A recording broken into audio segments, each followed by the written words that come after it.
Hey guys, today I have opportunity to present our second video in a guest section. Hanover from DazMode will be painting Heatkiller backplate. Anybody who following my Venom build knows those Heatkiller blocks and backplates looking amazing as it is, but we're taking it to next level and we custom paint them.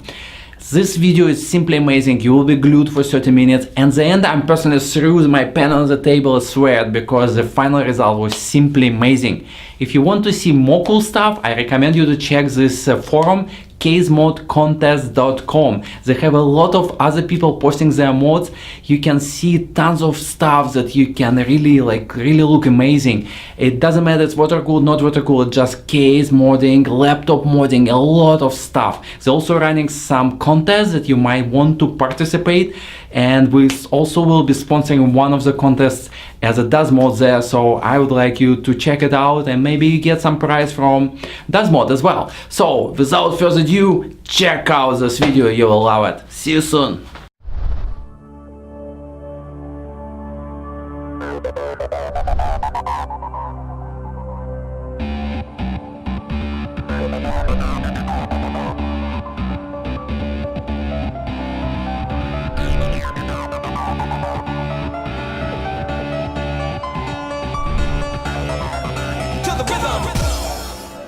Hey guys, Hanover here from CMC. As you can see, we're going to have a problem painting outside today. So we're going to move everything inside. Last time I left you off with the practice panel, and I talked about painting some backplates from water-cooled Heatkiller, some stainless. So we're going to get going on that today. We're going to mix up some etch primer, and we're going to shoot in my indoor paint booth. So we'll go through the steps necessary to take care of that. Big thumbs up to DazMode for sharing these videos with you. Alright, case modders, paint enthusiasts. We're back, we're out of the snow. We're down in my basement. And this is where I have absolutely everything. 3 different projects going right now. But today the focus was water-cooled backplates. Stainless steel. What are we going to do? How are we going to prep it? The primer we're going to use, and then finally some color. So I've got 2 of these to work with, but we'll just, for the purposes of the video, we'll just show the one. And like any surface, we have to prep the surface properly. So the first thing I'm going to do with this, very first thing, is I'm going to use Finish One product surface cleaner,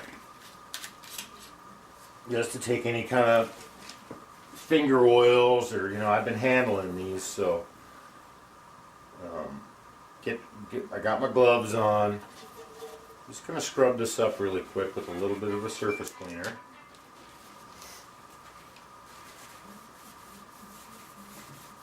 Just to remove any of that crap that might have gotten on it from the factory, any kind of oils that were used during when they milled and drilled these holes out, any kind of handling from those guys. And what I'm gonna focus on is the top, the part that's going to be seen once it gets attached to the video card.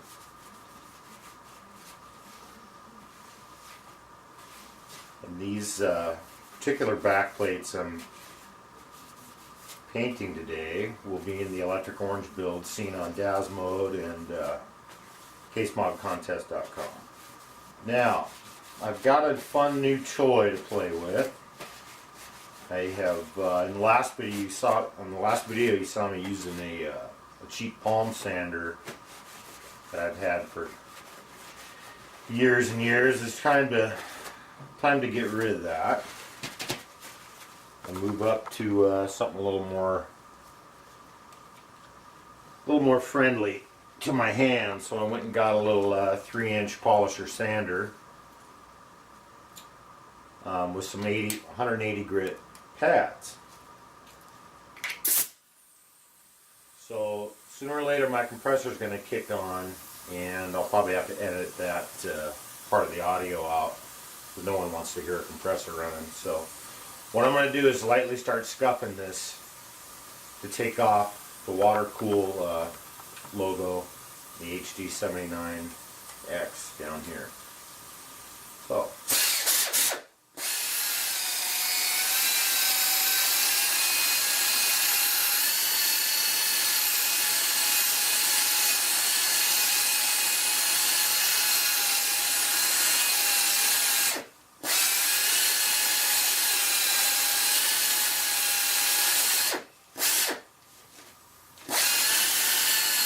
okay, pressure's off. I can hear again. So what we've done, we've taken the 180 grit pad and gave it a really good scuff. Now the next thing to do is take a Scotch pad, 3M red pad, and rub out the swirl marks that were left from sanding. And they come right off. Get a nice uniform look to it. And these, you know, available again. I use Napa for everything, but Scotch Brite pads, I think in this case, will work just fine. And it is taking those swirl marks right out of it. So give it a good scrub, and then we'll use the surface cleaner again. Take off any kind of little residue you might have had from handling it, scrub it on it.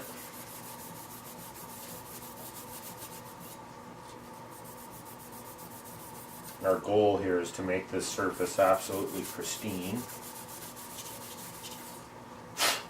Because unlike before when I was doing the practice panel, this is for reals. This is going to be in the build, so we're not messing around this time. This one is going to be perfect along with the other one I have, so it's got to be done right.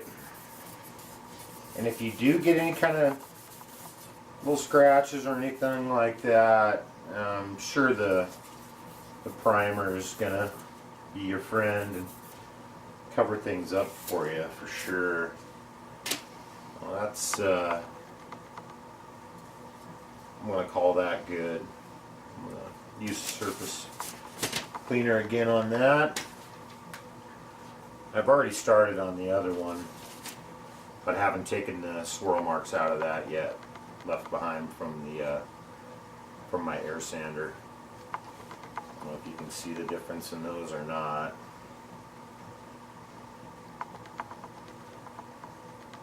How clean this came out versus this now. So get with the cleaner again.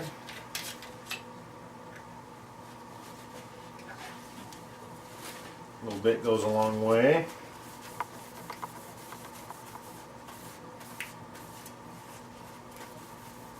Get this ready for spraying.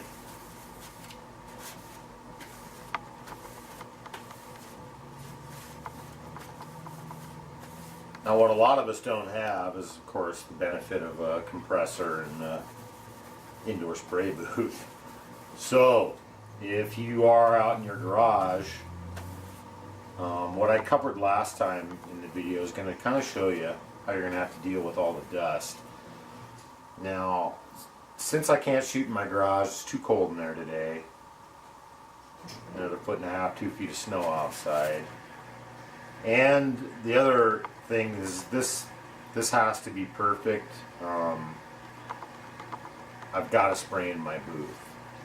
There's just no that's the reason I built that booth, is to cut down on the dust that is going to be surrounding you when you try and paint something.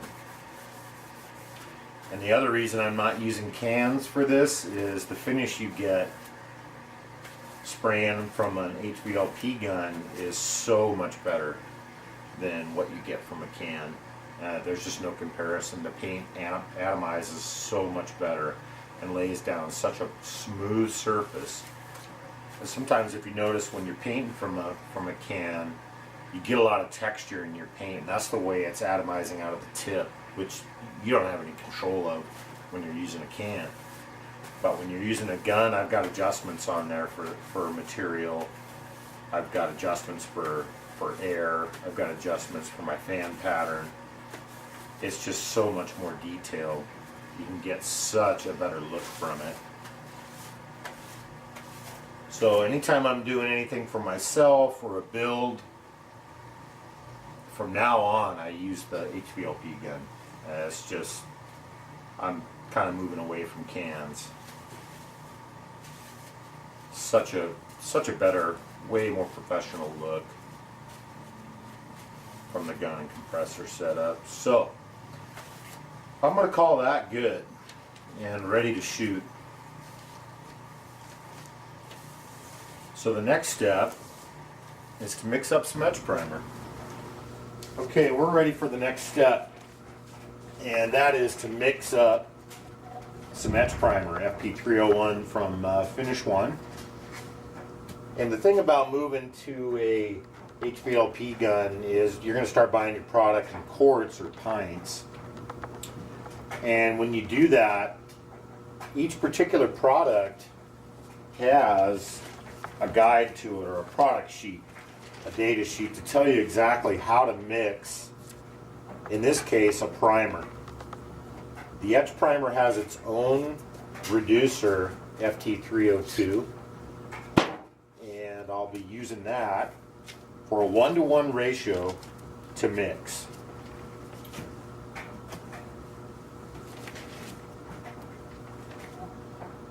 That's the only problem with, the only downside to this is you just don't pop a cap off and start spraying like you would with a can. In this case, you got to look at your product guide.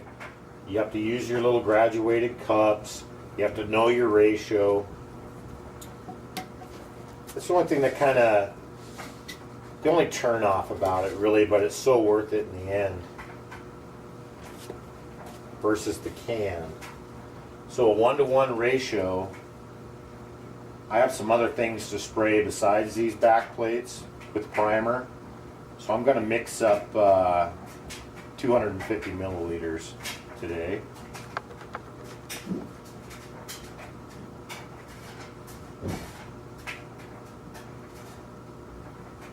There's 125 milliliters of primer. Keep a roll of paper towel handy because spills do happen.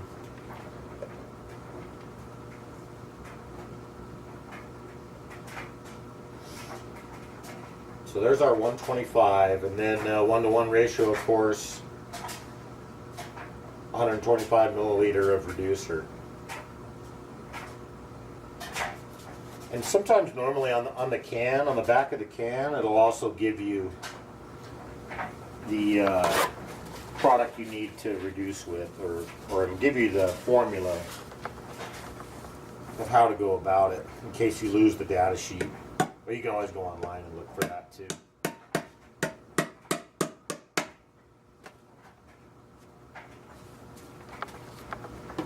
So here's my reducer for the etch, specifically for the etch primer. And I need 125 mil of that.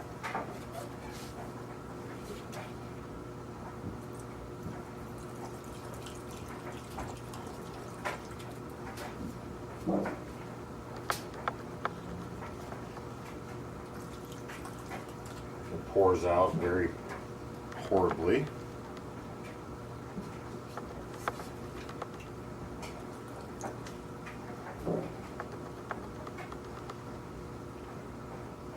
A little shy there.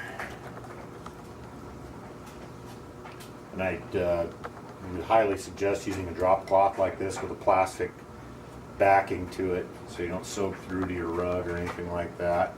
Okay. There's 1-to-1 for my etch primer mix. Now this is also available in a spray can too.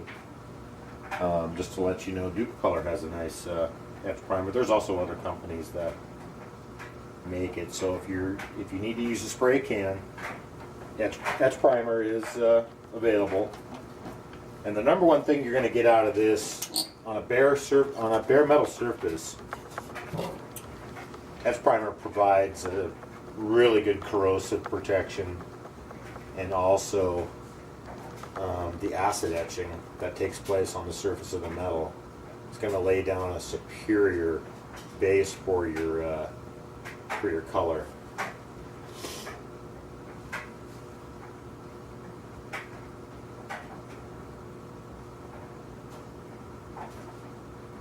Okay. Grab the stir stick.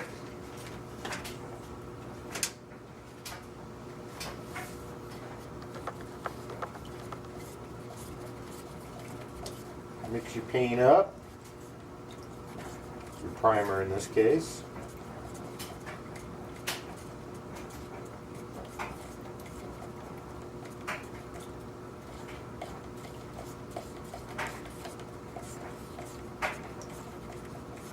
The next shot you're going to see here is inside the booth. I recommend using a respirator, overspray goggles, gloves, suit, and just make sure you're in a well-ventilated area. If you're in your garage spraying, you can always lay down a little bit of water on the floor if you can to cut down your dust, or you can line your walls with the plastic material too. Try and keep the dust down, because in this case, with these back plates, dust is the enemy, and I don't want to see any of it. So that's fairly well mixed.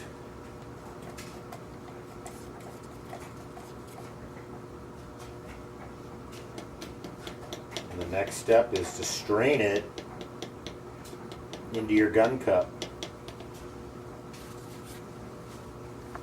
So, get a pile of strainers here. Just another Napa product. They give these away for free along with cups and stir sticks.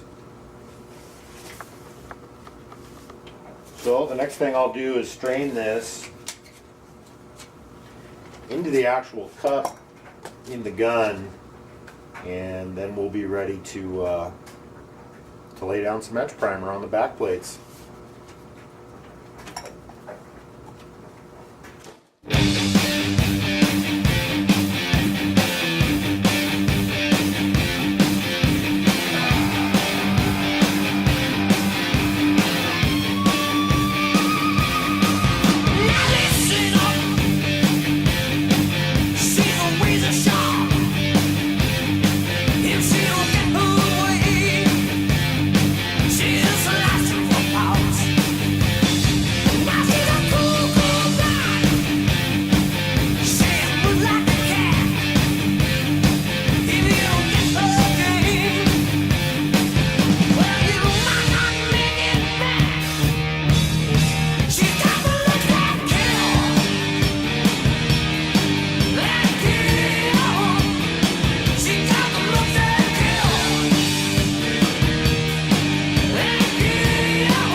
Guys, first coat of etch primer looks absolutely gorgeous. Real nice. It's completely dry now, so I can actually take a fine sandpaper. I'll use a 600 and real lightly go over it.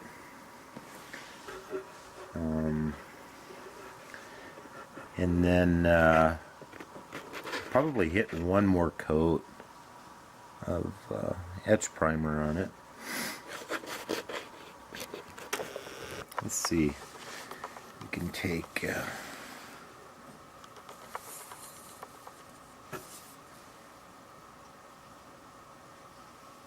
see how that looks.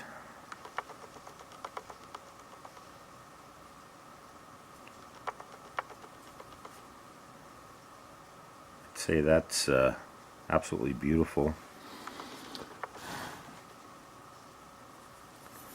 Real nice. I don't think filming in the booth really went all that well. It's I have enough CFM in that booth to turn the air over every minute and a half, but I probably have to change my filters now. I've had a few paint jobs go through it without changing my exhaust filters, so I gotta cut those out and put some new filters in.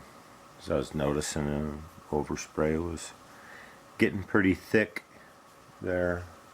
So all in all, that booth's been doing its job though, just keeping the dust off. You know, you can really tell, it really helps. So I think the next step is just take a real light sand to it. You can notice the olive green color this is. This is not the color I want to put orange over.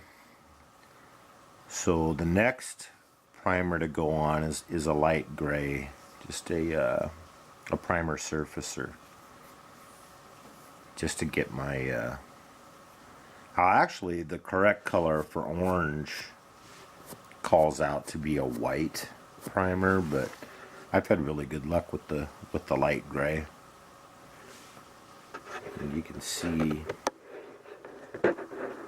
some other orange material over there. That's, you know, I didn't think it really hurt me that much using a light gray versus a white, but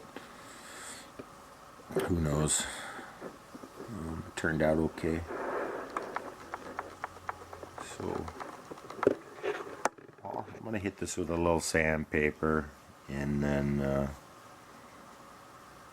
I'll see how it looks. I mean, if it still looks okay, I might just go to the primer surfacer from here, but the main idea is to get the etch on, just to give you that rock solid base to start working off of.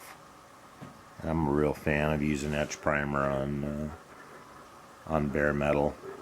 It really does a fantastic job. Give you a paint job that'll last for years and years if you're careful with it. So yeah, that was the first step right there. So nice and smooth. Everything went pretty well. I did notice I needed to clean my gun though, so don't wait until you're ready to shoot a video and then find out you need to clean your gun. So I need to be a little bit more proactive when it comes to putting several shots of paint through the thing and not cleaning it. So my fault there, but that slowed me down for about an hour. Got it all cleaned up, and this is what we got. Okay guys, I didn't want to really skip any steps this time. I kind of did it in the last video where I fast forwarded in the end, and I didn't show the final coat of color being shot on. So this time I'm just going to do real quick. 320 block. This is the first coat of etch still. And what you want to do is just lightly take the cover off the top of it. Just lightly just take your block. So flat surface, just lightly take your block, or your sanding paper in your block, whatever you've got. I really love these little foam blocks. Really handy to work with. No paper to mess around with. So just lightly take your block, move in one direction, and I can already see I've hit back through the stainless. So what I'll do is do a light coat again over this with the etch. So I'm going to lightly just scuff the top, nothing too serious. I mean, if you really go to town on it, you go right back down into the stainless again. So just preserving what's already here. Just making it smooth, so real light. Hardly any pressure at all.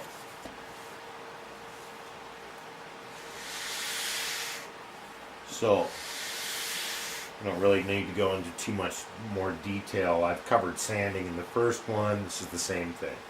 One direction, 320, real light. Just take the top off the edge, and then the next clip we'll mix up some primer and some gray surfacer.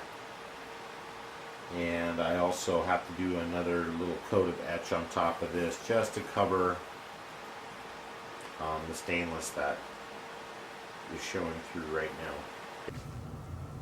Alright guys, I just shot the final coat of etch primer onto the stainless back plates, and it's flawless. There's not one speck of dust anywhere. I got my booth cleaned out, filters changed, so I just kind of wanted to show the second coat, how it went. It's real nice.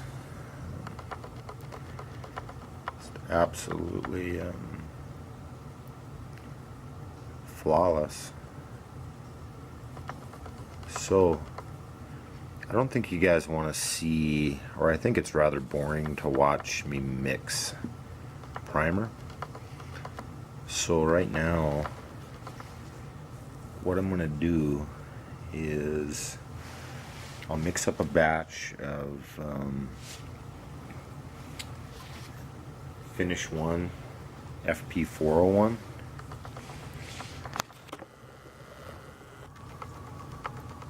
And this is basically 1-to-1, and you mix with acetone though instead of a reducer. So this is just a regular surface primer, which is sandable.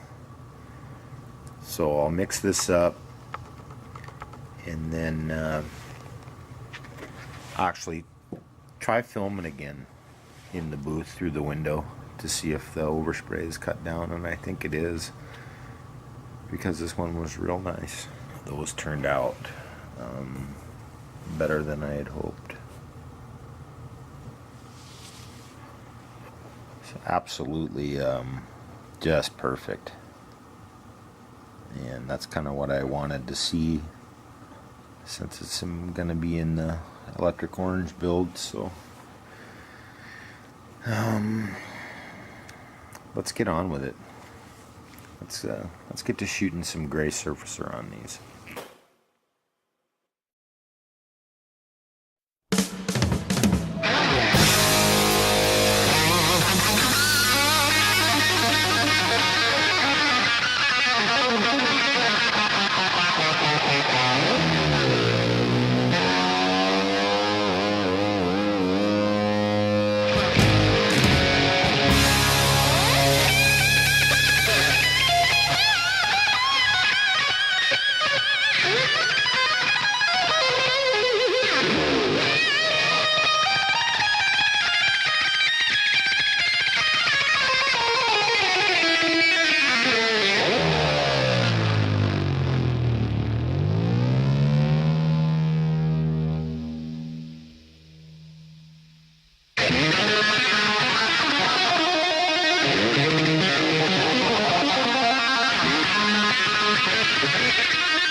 We're about 35 minutes, 40 minutes into a dry time, which is enough to put a sand on it.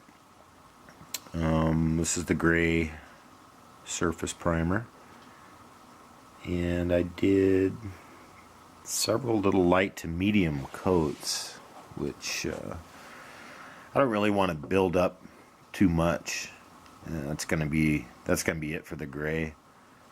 I don't want to start building a lot of stuff on here since the surface really was pretty perfect anyway. I'm not trying to hide too much with laying a bunch of primer on this thing. Sand and sand, that was probably enough. And, I have a couple little spots that we can just take off, real lightly. Use a 320 block and lightly just go like we did before, real lightly, hardly any pressure. We'll just take it down smooth, and then next thing you're gonna see is some orange, some of that beautiful orange.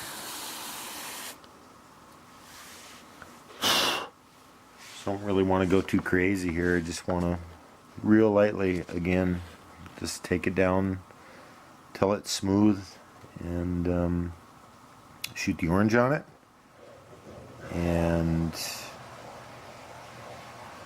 we'll be done. All right.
Guys, there you have it.